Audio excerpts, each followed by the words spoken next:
Fala galera, tudo bem? Seja muito bem-vindo aí ao canal. Vamos falar hoje do Mana 11, né? O Manati Hedge Fund, um fundo imobiliário que eu considero aí da nova geração de fundo imobiliário, né?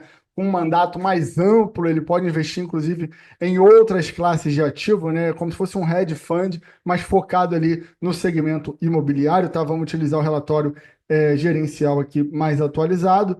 Como eu acabei de falar, né? Ele pode investir, por exemplo, em FDIC imobiliário, em ações imobiliárias, cotas de SPEs. Então, realmente é um fundo que tem uma proposta diferenciada. A gente vai ver aqui no detalhe como ele tem se comportado. Tá? Então, o fundo tem uma taxa de administração de 1%, tá? Sobre o patrimônio líquido, então não é sobre o valor de mercado, tá? E também tem taxa de performance ali de 20% sobre o QCD IPCA mais o yield do IMAB 5, né? Uma taxa, um benchmark que é bem razoável, tá certo? Então, passando ainda, né, ficando aqui no overview que a gente está acostumado, o fundo tem pouco mais de 340 milhões, tá, de patrimônio líquido, distribuiu 10 centavos por cota, lembrando que ele é um fundo de base 10, né? Então esses 10 centavos aqui não é pouca coisa, né, comparativamente, né? Dá um yield anualizado de 16,3%, né? Por enquanto isento de imposto de renda, e está negociando também com um desconto ali bruto de R$ 1,17 por cota, o que dá, assim, uma certa, né, segurança de que você está comprando barato, tá? Quantidade de cotistas ainda não é muito grande, né? Um pouco mais de 18 mil cotistas. Então, esse desconto que a gente viu, né, de R$ 1,17, equivalente ali a 12,9%, né, de desconto sobre o valor patrimonial, e na visão do gestor, evidentemente, é enviesada, é uma ótima janela de investimento, né? Segundo ele, né? Ele não é analista para recomendar, mas ele está se auto-recomendando aqui, tá certo? Então, adentrando mais aqui ao relatório do fundo, vale a pena a gente destacar alguns comentários, tá? Primeiro, né, como eu falei, né, o mandato dele é bastante amplo, né, ele permite também ter teses mais alternativas, né? Então ele indica para a gente aqui, né, que no atual nível de taxa de juros, né, ele vê como positivo aqui investimento em taxas pré-fixadas, né, que não é muito comum da gente ver no mercado de fundo imobiliário, né, os fundos carregando taxas pré-fixadas, mas o Mana 11 aqui está fazendo isso, tá certo? Outra questão também que vale a pena comentar é o fundo, né? Ele, diante desse cenário também, ele está com um posicionamento mais leve e uma posição de caixa, né? Um pouco mais robustas aí para novos investimentos. A gente vai chegar, né, na carteira dele, que a gente vai ver, mas já dá esse entendimento ali que ele está preservando um pouco mais de caixa, tá certo? Aumentou também operações, né, de CDI+, né, no curto prazo, provavelmente visando surfar aí a alta de juros da Selic, que já está contratada, né? Como a gente viu, distribuição de 10 centavos, yield anualizado de 16,3, e aqui ele dá, né, um guidance aí que ele anunciou no mês passado, né, que vai pagar entre 10 centavos e 12 centavos, né, nesse primeiro trimestre ali de 2025, tá certo? Então, outro fator também que a gente vale destacar é que, né, num cenário em que a gente tem visto várias recuperações judiciais, vários eventos de crédito, todas as operações do fundo permanecem adimplentes com as suas obrigações, né? A gente até dá um ufa, né? Ainda bem, né? Porque realmente não está fácil. As empresas estão começando a abrir o bico nesse cenário de juros bastante alto por muito tempo, tá certo? Aqui a gente chega no resultado do fundo, tá? Antes, também vale destacar que o fundo não tem nenhuma operação de alavancagem na carteira, né? Então a gente está falando aí de um fundo descontado que não tem alavancagem num cenário de juros mais altos e que inclusive ele consegue surfar positivamente, tá? Aproveitar esse cenário, tá? Então aqui a gente chega no resultado e a gente vê evidente que a maior parte das operações aqui são operações de CRI, então, apesar dele ter esse mandato amplo, ele está concentrando hoje, né, na parte realmente de crédito, tá? Ele, né, faz a divisão aqui entre juros remuneratórios e monetários e também a compra e venda, né? Então ele garantiu aí ganhos extraordinários, né, que é venda com lucro. Você vê que desde agosto aqui ele tem conseguido girar uma parte das suas posições e realizar lucro nessas operações. Não dá para contar com isso, né, 100% das vezes, mas não deixa de ser algo que a gente espera, né, que de tempos em tempos esses gestores, dado esse mandato mais amplo, dada essa proposta, venha a realizar realmente ganhos excepcionais, tá certo? Ele também investe em outros fundos, né? E aqui ele colocou aqui dividendos. Para fazer ganho de capital em fundo imobiliário não está fácil, né? Pelo contrário, o mercado é pessimista, assim, ao extremo, né? Visto níveis de descontos aí bastante altos, tá? Em ação também não teve remuneração, ele está em uma posição bastante pequena também em ações, tá? E remuneração de caixa, né, aumentou bastante, em linha com o que a gente viu lá em cima, né, que ele aumentou esse caixa para preservar. Então, aí um resultado que é importante também advindo aí da receita de caixa, tá certo? Então, a distribuição de 10 centavos ali por cota, tá? E né, ele coloca aqui um pouco do histórico, né, de distribuição. Ele historicamente ele oscilou ali, né, entre 10 e 12 centavos, tá? Porém, ele já deu guidance aqui que também vai continuar oscilando, pelo menos nesse primeiro trimestre, né, entre 10 e 12 centavos. 10 centavos aqui em janeiro deu um yield anualizado de 16,3, absolutamente isento, tá?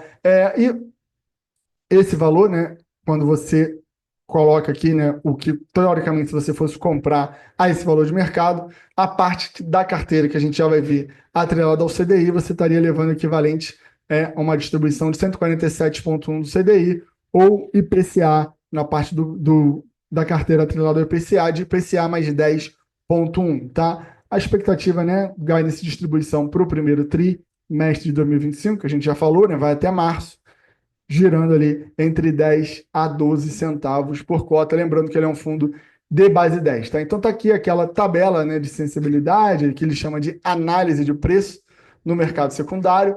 Então, a 7,90 você está falando de um deságio de 12,87 e 48% da carteira você estaria levando, né? Aí sim, não só a distribuição, mas considerando a remuneração total de CDI mais 11,12 e a parte da carteira IPCA, né, 52, você vê que ele está bem dividido entre os índices, né? Então você ainda ganha uma boa diversificação aqui dentre os índices. Você estaria levando a IPCA mais 13,27, tá certo? Não é nada mal. E aqui a análise, né, do dividendo por cota, né? A sensibilidade aqui do guidance, né, que ele distribuiu. 10 centavos a gente já viu, né? Se ele distribuir, por exemplo, 11 centavos, seria o equivalente ali a 7,90, né? Mantendo ali a cota de mercado, seria o equivalente a ele pagar um yield de 18% ao ano, tá? E aqui, claro, né? Você vai ter vários tipos de cenário, por exemplo, a R$ 8, se ele pagar 11, você vai ter um yield de 17,8 e assim vai. Tá aí a tabela para vocês se orientarem, tá certo? Então, passando aqui, né, o fundo que tem conseguido crescer, né, o número de cotistas, né, de dezembro para janeiro aumentou bem, um período, um crescimento ali de 13,5, tá? Isso também é importante para aumentar a liquidez do fundo e para você ter uma base mais ampla, né? Futuramente aí, quando o mercado melhorar, se o mercado melhorar, você poder fazer emissões e essas emissões, né, serem bem-sucedidas, porque você tem mais gente para participar delas, tá? Então, o volume, né, é um volume ainda relativamente baixo, fundo, né, também relativamente novo, não dá para esperar grande coisa, tá certo? Aqui a gente chega de fato na alocação do fundo, né? Então aqui já dá um belo panorama para a gente. Hoje ele é um fundo predominantemente de CRIs, né? Mais 76% especificamente do PL, 13,1 em FIIs, 1,5 apenas em ações e 11,3 em caixa. Nos próximos meses a gente pode ver uma diminuição, né, desse caixa aí com novas alocações, que naturalmente é uma posição um pouco elevada para se ter em caixa, mas que, né, diga-se de passagem, o cenário macro justifica. Tá aqui um pouco mais no detalhe da carteira, né? Em percentual de exposição, você tem exposição mais 25 em incorporação, seguido por shop, properties e loteamento, tá certo? Os demais aí, então, tem sim uma diversificação por setor, a diversificação por indexador que a gente já tinha visto, né? 49 ali em CDI, 50 em PCA, sendo CDI mais 4,3 o carrego e IPCA mais 9,3 o carrego, tá? A duration de IPCA geralmente é mais longa mesmo, 3,5, a duration de CDI, 2 anos, tá certo? Então, a carteira de fundos imobiliários, né, corresponde ali a 13,1% do PL, né? Você tem, além do fundo Tecri, a maior posição dos FIIs também são em recebíveis, tá? Seguidos, né, de outros hedge funds, shopping também no setor e renda urbana com 9,5, tá? Aqui ele divide também a exposição do risco em carrego, ganho de capital e arbitragem. A maioria é para carrego, uma parte relevante ali também de ganho de capital, tá certo?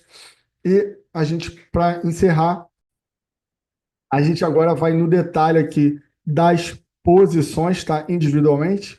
Então, a maior posição do fundo, né, com 7,1 aqui, atrelado ao CDI, tá? Então, não é um fundo que é bem diversificado, embora 7,1, né, seja uma posição com relativa concentração. Mas, como a gente já viu, né, ele tem realmente uma diversificação setorial, uma diversificação por indexador, uma diversificação também em classe de ativos. Tá aí, né, os fundos imobiliários, né, que ele carrega. Então, não sei se você tem algum deles aí, né, alguns bem famosos, né, o VGHF, né, que também é um hedge fund, o GARI 11, que tem feito, né, relativo sucesso ali dentre os investidores, o MCRE de recebíveis, né, da Mauá, e o FIA, aqui, Unidades Autônomas, o ticker que ele coloca como estoque aqui, posições de 1%, sendo um total 13,1%, tá? Em termos de ações, ele tem bem pouca, né, individualmente, mas está aqui, né, as ações do setor imobiliário, o MRV, Alus, Tenda, o Properties, o Multiplan e Guatemi, posições bem pequenas. Realmente, ele coloca aqui caixas mais compromissadas com 11,3, né? Então ele dá uma certa alavancagemzinha ali na posição de caixa, tá certo? Então, por hoje era isso, tá, pessoal? Falamos aqui, claro que ele vai detalhar as posições, né? Dar mais informações aqui sobre cada posição que a gente viu, mas acho que já deu para ter uma boa noção ali do fundo, tá? É uma carteira diversificada, tá? Com alocações amplas ali em fundos imobiliários, CRIs, podendo ter realmente, né, essa opção, né, do gestor poder navegar ali dentre as opções que o mercado oferece, tá certo? Então, primeira vez que a gente está trazendo ele aqui hoje, deixa nos comentários aí se você tem, se você gostou do fundo, e claro, não deixe de compartilhar e se inscrever no canal. Grande abraço!